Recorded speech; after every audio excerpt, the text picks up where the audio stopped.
Bonjour, aujourd'hui nous allons voir comment faire une sauvegarde et une restauration avec WP Vivid. Donc on va se rendre dans l'administration du site, dans l'espace WP Vivid.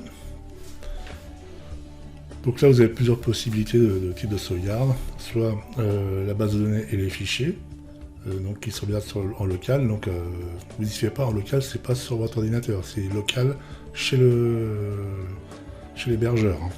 Ça veut dire que si demain par exemple votre site il clash, il y a un problème, la sauvegarde, étant donné qu'elle est chez l'hébergeur, elle est perdue aussi.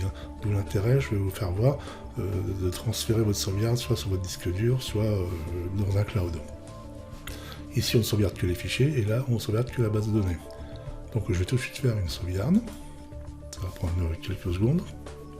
Puisque on va voir ici, on a la taille du site, donc c'est pas très gros.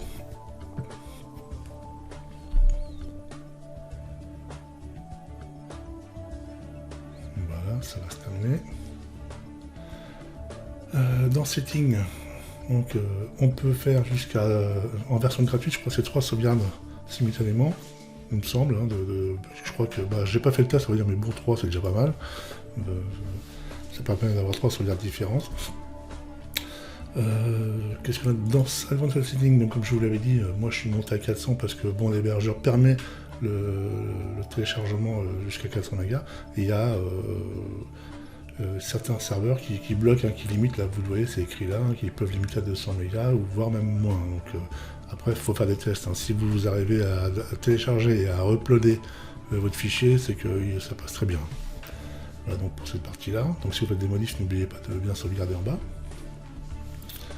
Ici, on retrouve les paramètres pour Drive, Dropbox, Microsoft. Voilà, si vous voulez faire des sauvegardes directement sur le cloud.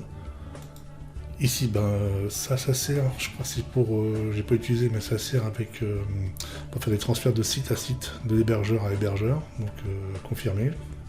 Moi, je fais l'utilisation plus simple. Ici, on a le paramétrage pour planifier les sauvegardes. Et là, donc, on en revient ici. Donc, si vous êtes sur Chrome, une petite astuce, c'est le bouton droit, traduire en français, et là, le site, vous l'avez en français, l'application. Donc, voilà, pour ceux qui veulent peaufiner un peu plus loin et qui sont comme moi, et la cuite en anglais. Donc, on va faire une simulation sur les pages. Donc, bouton droit, ouvrir dans un nouvel onglet. Donc là, mon site, il est bien complet. Donc avec mes menus, et je vais supprimer la page à propos et la page contact. Je vais dans la corbeille, ici, supprimer définitivement, et j'applique. Voilà, donc là si je retourne sur mon site, c'est pas ça que je voulais faire. Voilà, donc là si je vais dans mon menu, j'ai perdu mes 2 pages.